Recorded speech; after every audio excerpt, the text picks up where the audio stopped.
ನಮಸ್ಕಾರ. ನಾವು KGIDಗೆ ಸಂಬಂಧಪಟ್ಟಂತೆ ನಾವು KGID ಲೋನನ್ನು ಆನ್ಲೈನ್ನಲ್ಲಿ ಅಪ್ಲೈ ಮಾಡೋದು ಹೇಗೆ ಅನ್ನೋದ್ರ ಬಗ್ಗೆ ಒಂದಿಷ್ಟು ಮಾಹಿತಿಯನ್ನು ತಿಳಿಸ್ಕೊಡ್ತಾ ಇದ್ದೀನಿ. ಬನ್ನಿ ಸ್ನೇಹಿತರೆ, ಇದಕ್ಕಾಗಲೇ ಈ ಹಿಂದಿನ ನನ್ನ ವಿಡಿಯೋದಲ್ಲಿ ನಾನು KGIDಯ ನನ್ನ ಬೋನಸನ್ನು ಚೆಕ್ ಮಾಡ್ಕೊಳ್ಳೋದು ಹೇಗೆ, ನನ್ನ ಪಾಲಿಸಿಗಳನ್ನು ಚೆಕ್ ಮಾಡ್ಕೊಳ್ಳೋದು ಹೇಗೆ, ಮತ್ತು ನನ್ನ ಒಂದು ಲೋನ್ಗಳ ಸ್ಟೇಟಸನ್ನು ಚೆಕ್ ಮಾಡ್ಕೊಳ್ಳೋದು ಹೇಗೆ ಅನ್ನೋದ್ರ ಬಗ್ಗೆ ಮಾಹಿತಿ ಕೊಟ್ಟಿದ್ದೀನಿ. ಈ ಒಂದು ವಿಡಿಯೋದಲ್ಲಿ ನಾನು KGID ಲೋನ್ಗೆ ಆನ್ಲೈನಲ್ಲಿ ಅಪ್ಲೈ ಹೇಗೆ ಮಾಡಬೇಕು ಅನ್ನೋದ್ರ ಬಗ್ಗೆ ತಿಳಿಸ್ಕೊಡ್ತಾ ಇದ್ದೀನಿ. ನಮ್ಮ ಮೊಬೈಲಲ್ಲಿರ್ತಕ್ಕಂಥ ಗೂಗಲ್ ಸರ್ಚ್ ಇಂಜಿನ್ಗೆ ಹೋಗ್ಬಿಟ್ಟು KGID ಲಾಗಿನ್ ಅಂತ ಟಚ್ ಮಾಡಿ. KGID ಲಾಗಿನ್ ಅಂತ ಟಚ್ ಮಾಡಿದ ಮೇಲೆ ಈ ಥರದ ಒಂದು ಇಂಟರ್ಫೇಸ್ ತಮಗೆ ಕಾಣುತ್ತೆ ಸ್ನೇಹಿತರೆ. ಈ ಒಂದು KGID ಲಾಗಿನ್ನ ಒಂದು ಹೋಮ್ ಪೇಜ್ ಆಗಿದೆ. ಇಲ್ಲಿ ನಿಮ್ಮ KGID ನಂಬರನ್ನು ಎಂಟ್ರಿ ಮಾಡಿ. KGID ನಂಬರ್ ಎಂಟ್ರಿ ಮಾಡಿದ ಮೇಲೆ ಈ ಒಂದು ಬಾಕ್ಸಲ್ಲಿ ನೀವು ಸುಮ್ಮನೆ ಒಂದು ಸಾರಿ ಟಚ್ ಮಾಡಿದ್ರೆ ಸಾಕು, ಮೊಬೈಲ್ ನಂಬರ್ ಆಟೋಮೆಟಿಕ್ಕಾಗಿ ಫೆಚ್ ಆಗುತ್ತೆ. ಅದಾದಮೇಲೆ ಅಥೆಂಟಿಕೇಟ್ ಅಂತ ಕಾಣುತ್ತೆ, ಇಲ್ಲಿ ಅದನ್ನು ಕೊಡಿ. ಅದಾದಮೇಲೆ ಒಂದು ನಿಮ್ಮ ಮೊಬೈಲ್ಗೆ OTP ಬರುತ್ತೆ. OTPಯನ್ನು ಎಂಟ್ರಿ ಮಾಡಿ. OTPಯನ್ನು ಎಂಟ್ರಿ ಮಾಡಿದ ಮೇಲೆ ಇಲ್ಲಿ ಕಾಣ್ತಾ ಇರ್ತಕ್ಕಂಥ ಕ್ಯಾಪ್ಚಾ ಕೋಡನ್ನು ಇಲ್ಲಿ ಏನು ಮಾಡಬೇಕು, ಎಂಟ್ರಿ ಮಾಡಿ ಲಾಗಿನನ್ನು ಕೊಡಿ ಸ್ನೇಹಿತರೆ. ಅಂತ ಕೊಟ್ಟ ತಕ್ಷಣ ನಮಗೆ ಈ ಥರದೊಂದು KGIDಯ ನಮ್ಮ ಹೋಮ್ ಪೇಜ್ ಡ್ಯಾಶ್ಬೋರ್ಡ್ ಈ ಥರ ನಮಗೆ ಓಪನ್ ಆಗುತ್ತೆ. ಇದು ಒಂದು ನಮ್ಮ KGID ಲಾಗಿನ ಇಂಟರ್ಫೇಸ್ ಆಗಿದೆ. ಇದು ನಮ್ಮ ಹೆಸರು ತೋರಿಸುತ್ತೆ ಮತ್ತು ಲ್ಯಾಂಗ್ವೇಜ್ ಕೂಡ ಬದಲಾವಣೆ ಮಾಡ್ಕೊಳ್ಳಿಕ್ಕೆ ಅವಕಾಶ ಇದೆ ಸ್ನೇಹಿತರೆ. ಅದಾದಮೇಲೆ ಇಲ್ಲಿ ಲೆಫ್ಟ್ ಸೈಡ್ನಲ್ಲಿ ಕಾಣ್ತಾ ಇರ್ತಕ್ಕಂತಹ 3 ಲೈನ್ ಕಾಣುತ್ತೆ, ಅದನ್ನು ಟಚ್ ಮಾಡಿ. ಅದನ್ನು ಟಚ್ ಮಾಡಿದ ಮೇಲೆ ಮತ್ತೆ ನಮಗೆ ಈ ಲೆಫ್ಟ್ ಸೈಡ್ನಲ್ಲಿ ಒಂದಿಷ್ಟು ಮಾಹಿತಿ ನಿಮಗೆ ಅಪ್ಡೇಟ್ ಕಾಣಿಸ್ತಾ ಇದೆ. ಇದರಲ್ಲಿ ಇದನ್ನು ಮೇಲಕ್ಕೆ ಸ್ವಲ್ಪ ಸ್ಲೈಡ್ ಮಾಡಿ. ಸ್ಲೈಡ್ ಮಾಡಿದಾಗ ಇಲ್ಲಿ ಲೋನ್ ಅಂತ ಕಾಣುತ್ತೆ ನೋಡಿ, ತಮಗೆ ಕಾಣಿಸ್ತಿದೆ ಅಂತ ಅಂದ್ಕೊಂಡಿದ್ದು ಇಲ್ಲಿ ಲೋನ್ ಅಂತ ಕಾಣುತ್ತೆ. ಅದನ್ನು ಟಚ್ ಮಾಡಿ. ಅದನ್ನು ಟಚ್ ಮಾಡಿದಾಗ ಸ್ವಲ್ಪ ಎಡಗಡೆಗೆ ಸ್ಕ್ರಾಲ್ ಮಾಡಿ. ಅಲ್ಲಿ ಅಪ್ಲೈ ಲೋನ್ ಅಂತ ಸ್ವಲ್ಪ ಸಣ್ಣದಾಗಿ ಕಾಣ್ತಿದೆ, ಅದನ್ನು ಟಚ್ ಮಾಡಿ. ಅಪ್ಲೈ ಲೋನ್ ಅಂತ ಟಚ್ ಮಾಡಿದ ತಕ್ಷಣ ನಿಮಗೆ ಒಂದು ನಿಮ್ಮ ಲೋನಿಗೆ ಸಂಬಂಧಪಟ್ಟಂಥ ಒಂದು ಅರ್ಜಿ ಓಪನ್ ಆಗುತ್ತೆ. ಸ್ವಲ್ಪ ವೆಯ್ಟ್ ಮಾಡಬೇಕಾಗತ್ತೆ ಸ್ನೇಹಿತರೆ. ಅದ್ರ ಜೊತೆಗೆ ಮತ್ತೆ ಒಂದಿಷ್ಟು ಸೂಚನೆಗಳು ಸಹ ಸಿಗ್ತವೆ. ಆ ಸೂಚನೆಗಳನ್ನು ತಾವು ದಯಮಾಡಿ ಅದನ್ನು ನೀವು ಓದ್ಕೊಂಡು ಅರ್ಥ ಮಾಡ್ಕೋಬೇಕಾಗುತ್ತೆ. ಅದಾದಮೇಲೆ ಪ್ರೊಸೀಡ್ ಅಪ್ಲಿಕೇಶನ್ ಅಂತ ಕೆಳಗೆ ಕಾಣಿಸುತ್ತೆ, ಅದನ್ನು ಟಚ್ ಮಾಡಿ. ಅದನ್ನು ಟಚ್ ಮಾಡಿದಾಗ ನಿಮಗೆ ಲೋನ್ ಅಪ್ಲಿಕೇಶನ್ ಇಲ್ಲಿ ಓಪನ್ ಆಗುತ್ತೆ ಸ್ನೇಹಿತರೆ. ಇಲ್ಲಿ ನಾವು ಈ ಮೇಲ್ಗಡೆ ಇರ್ತಕ್ಕಂತಹ ಈ ಲೋನ್ ಅಪ್ಲಿಕೇಶನ್ನಲ್ಲಿ ಇದನ್ನು ನಾವು ವೆರಿಫೈ ಮಾಡಬೇಕಷ್ಟೇ. ಇಲ್ಲಿ ಏನು ಎಂಟ್ರಿ ಮಾಡೋ ಅವಶ್ಯಕತೆ ಇರಲ್ಲ ಸ್ನೇಹಿತರೆ. ಅಕಸ್ಮಾತ್ ಇಲ್ಲಿ ನಿಮ್ಮ ಒಂದು ಕಪಲ್ಗೆ ಸಂಬಂಧಪಟ್ಟಂತೆ ಅವ್ರದ್ದು ಸಹಿತ ಅರ್ಜಿಯನ್ನು ಪರಿಗಣಿಸಬೇಕೆ ಅಂತ ಬೇರೆ ಇಲ್ಲಿ ನಿಮ್ಮ ವೇತನದ ಒಟ್ಟು ವಿಮಾದಾರರ ಒಟ್ಟು ವೇತನವನ್ನು ಇಲ್ಲಿ ಎಂಟ್ರಿ ಮಾಡಬೇಕು.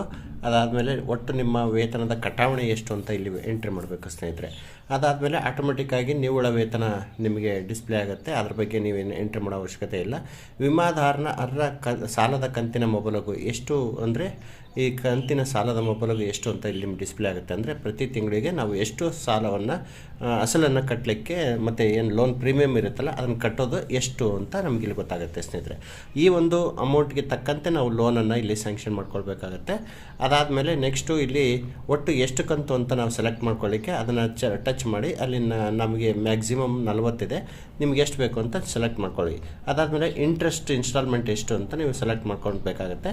ಅದಾದಮೇಲೆ ನಮ್ಮ ಒಂದು ಇನ್ಸೂರೆನ್ಸ್ ಪಾಲಿಸಿಗಳಿದಾವಲ್ಲ ಅವು ಇಲ್ಲಿ ಡಿಸ್ಪ್ಲೇ ಆಗುತ್ತೆ.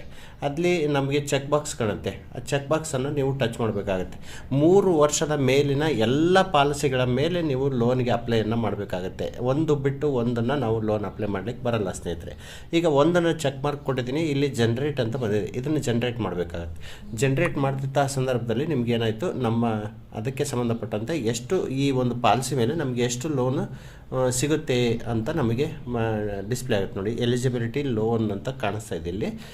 ಆ ಅಮೌಂಟನ್ನು ನಾವಿಲ್ಲಿ ಎಂಟ್ರಿ ಮಾಡಬೇಕು. ಅಷ್ಟೇ ಏನಾದರೂ ಮಾಡ್ಬೋದು, ಅಥವಾ ಅದಕ್ಕಿಂತ ಕಡಿಮೆ ಬೇಕಾದ್ರೂ ಅಮೌಂಟನ್ನು ನಾವು ಎಂಟ್ರಿ ಮಾಡಬೇಕಾಗುತ್ತೆ. ನನಗೆ ಇಲ್ಲಿ ಇದ್ರ ಮೇಲೆ ನಾನು 1 ಲಕ್ಷ ಲೋನನ್ನು ತೊಗೊಳ್ತಾ ಇದ್ದೀನಿ ಅಂತ ನಾನು ಹಾಕ್ಕೊಂಡಿದ್ದೀನಿ ಸ್ನೇಹಿತರೆ. ಅದಾದಮೇಲೆ ನೋಡಿ, ಅದನ್ನು ಎಂಟ್ರಿ ಮಾಡಿದ ತಕ್ಷಣವೇ ನಿಮಗೆ ಇಲ್ಲಿ ಮಂತ್ಲಿ ಇನ್ಸ್ಟಾಲ್ಮೆಂಟ್ ಎಷ್ಟು ಮತ್ತು ಅದರ ಇಂಟ್ರೆಸ್ಟ್ ಎಷ್ಟು ಅಂತಲೂ ಸಹಿತ ನಿಮಗೆ ಆಟೋಮೆಟಿಕ್ಕಾಗಿ ಇಲ್ಲಿ ಡಿಸ್ಪ್ಲೇ ಆಗುತ್ತೆ. ಅದಾದಮೇಲೆ ಮತ್ತೆ ನಾನು 2ನೇ ಬಾಕ್ಸನ್ನು ಚೆಕ್ ಮಾಡ್ತಾಯಿದ್ದೀನಿ. 2ನೇ ಬಾಕ್ಸ್ ಚೆಕ್ ಮಾಡಿಬಿಟ್ಟು ಜನ್ರೇಟ್ ಕೊಡ್ತಾಯಿದ್ದೀನಿ. ಜನ್ರೇಟ್ ಕೊಟ್ಟ ಮೇಲೆ ಮತ್ತೆ ನಂದು ಪಾಲಿಸಿ ಮೇಲೆ ನನಗೆ 1,73,000 ಎಲಿಜಿಬಿಲಿಟಿ ಲೋನ್ ಇದೆ. ನಾನು ಇದ್ರ ಮೇಲೂ ಸಹಿತ 1 ಲಕ್ಷವನ್ನು ತೊಗೊಳ್ತಾ ಇದ್ದೀನಿ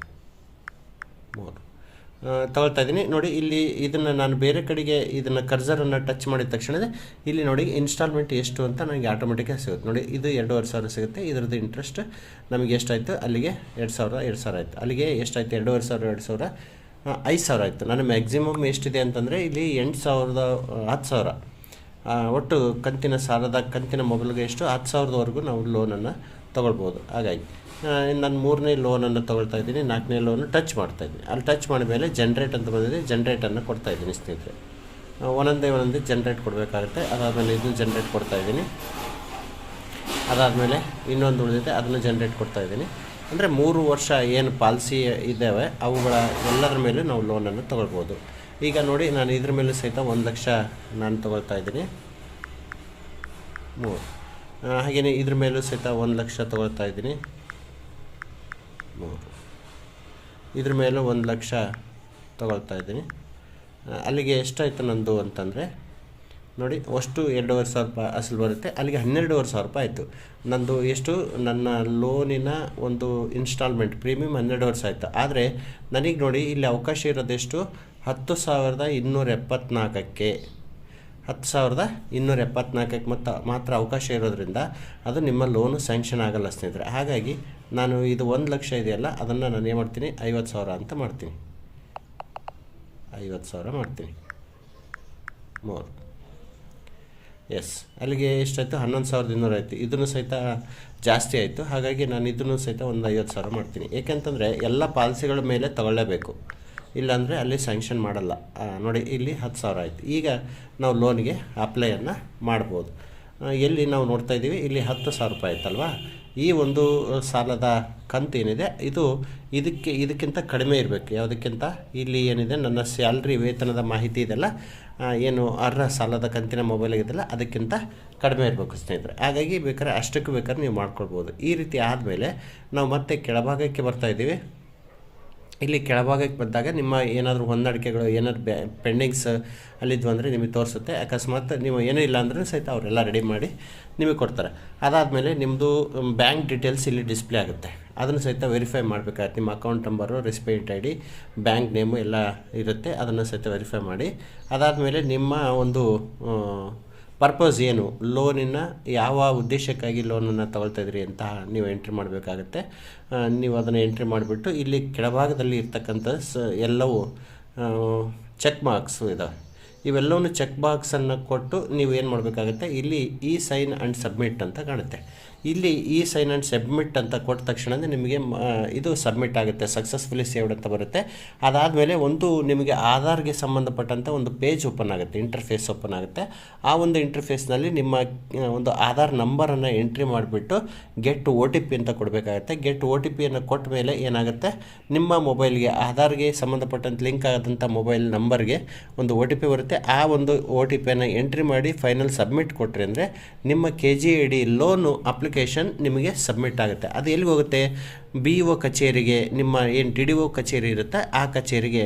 ಅಕಸ್ಮಾತ್ ಹೈಸ್ಕೂಲ್ ಆದರೆ ನಿಮ್ಮ ಮುಖ್ಯ ಶಿಕ್ಷಕರ ಒಂದು ಖಾತೆಗೆ ಹೋಗುತ್ತೆ, DDO ಲಾಗಿನ್ಗೆ ಹೋಗುತ್ತೆ. DDO ಲಾಗಿನ್ನಿಂದ ಮೂವ್ ಮಾಡಿದ ಮೇಲೆ ಅದು ನೇರವಾಗಿ KGID ಆಫೀಸ್ಗೆ ಹೋಗುತ್ತೆ. KGID ಆಫೀಸಿಂದ ಅದನ್ನು ಅವರು ಮೂವ್ ಮಾಡಿದರೆ ಅವರು ಆ ಲೋನ್ ಸ್ಯಾಂಕ್ಷನ್ ಆಗಿಬಿಟ್ಟು ನಿಮ್ಮ ರೆಸಿಪಿಯೆಂಟ್ ಐ ಡಿ ಇರುತ್ತೆ ಮತ್ತು ಬ್ಯಾಂಕ್ ಡೀಟೇಲ್ಸ್ ಆಲ್ರೆಡಿ ಇರುತ್ತೆ.